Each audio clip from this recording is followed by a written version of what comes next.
their school campus. Okay, so here's today's agenda. My co-presenters and I are going to introduce ourselves, and then we'll explain a little bit of our background of the community walk that we developed, and then we'll zoom in on the specific aspects of our walk and share how they connect to the principles that guided our work. Then we're going to go ahead and explore some of the possibilities and implications of our experiences.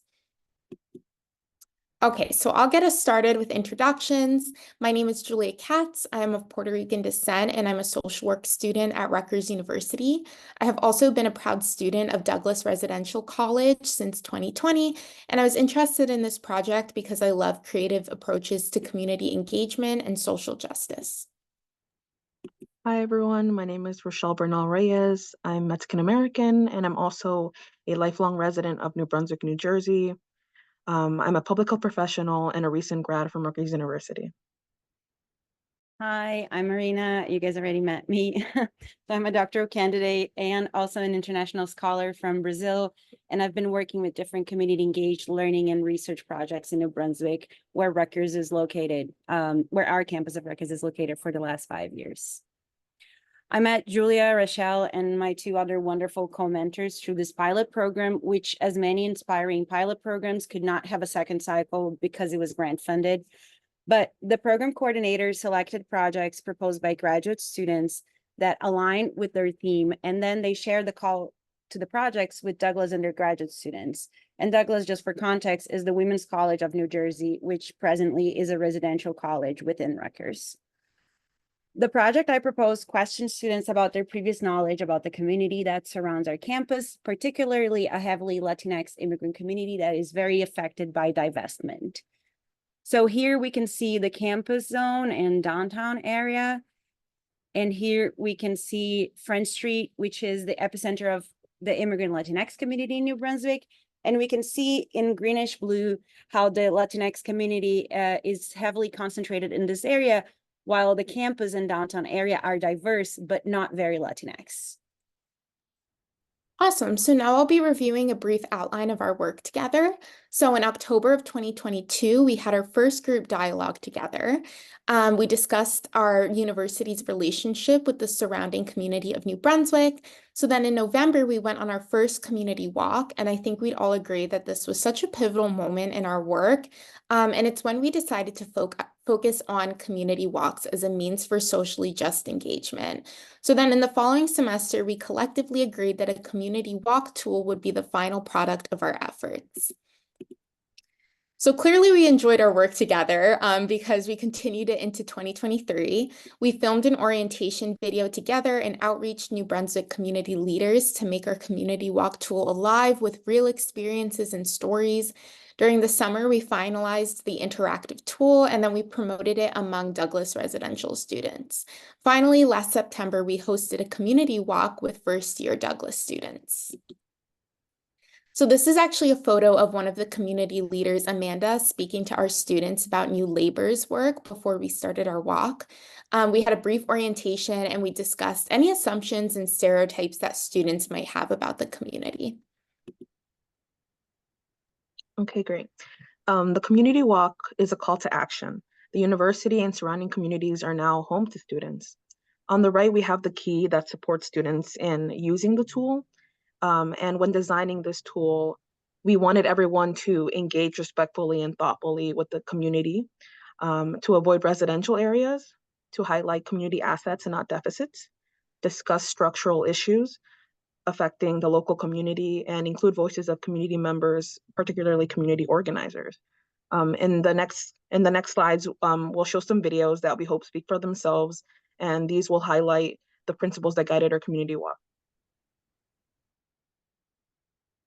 So New Brunswick can be considered an immigrant town, and at least 32% of the population was born abroad. Almost half of the population, 46.7%, speaks Spanish at home. Hispanic, or Latinx, as I'm going to call them, are the predominant ethnic group in pretty much every part of New Brunswick, except for the areas around the Rutgers campuses. You can think of some questions to ask yourself as you're going on this community walk, but we have a few of our own. Mine is, what does the availability of resources look like in New Brunswick? These can be doctor's offices, grocery stores, and anything like a community space. And why do you think that it's laid out this way? How can Rutgers work with the community to establish a sustainable living environment? Do come into this experience assumption-free and ready to learn. It's easy to do things like this with previous stereotypes in mind, but we really encourage you to come into this with a humble mindset and willing to engage and learn new things. When we do that, we need to take what we call an asset-based approach. We need to look at people and think about all the things they bring to the table.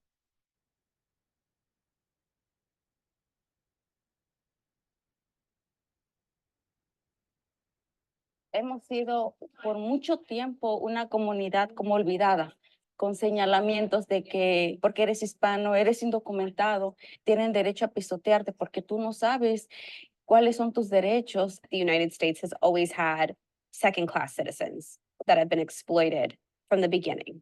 If we want to talk about slavery, there's always this exploitation of workers happening. And right now, we're seeing a lot of it still within the immigrant community here in New Brunswick.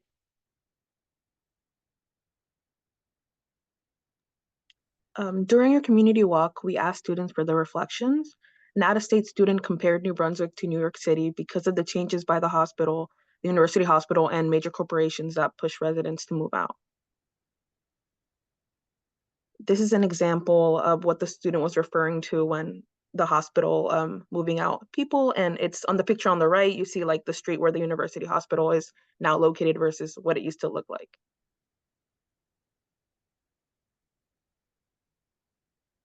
A New Brunswick local talked about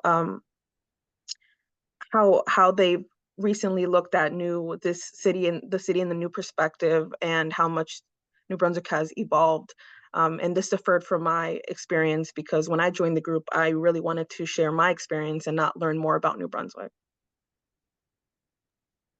Great. So La Ponceña is actually a Puerto Rican restaurant in the heart of New Brunswick that one would see on our walk. So a little bit of a story. My mom, who's Puerto Rican, she was missing home one day. So we found this spot and we decided to give it a try. And I'll never forget the look on my mom's face when she took the first bite. She was tearing up and she was like, "It tastes just like mommy's." So whenever I'm on campus in New Brunswick and I feel like I'm losing my sense of purpose, I always go here to La Ponceña. To some people, it might just be food, but to me, it's a taste of home and belonging throughout the busyness of school. I think it's an important part of our walk because whether it's a Latinx student or a student of any immigrant background, having food and space from their culture is important, and we should be providing students exposure to local cultural spots. So this is a stop in our walk that's very dear to me.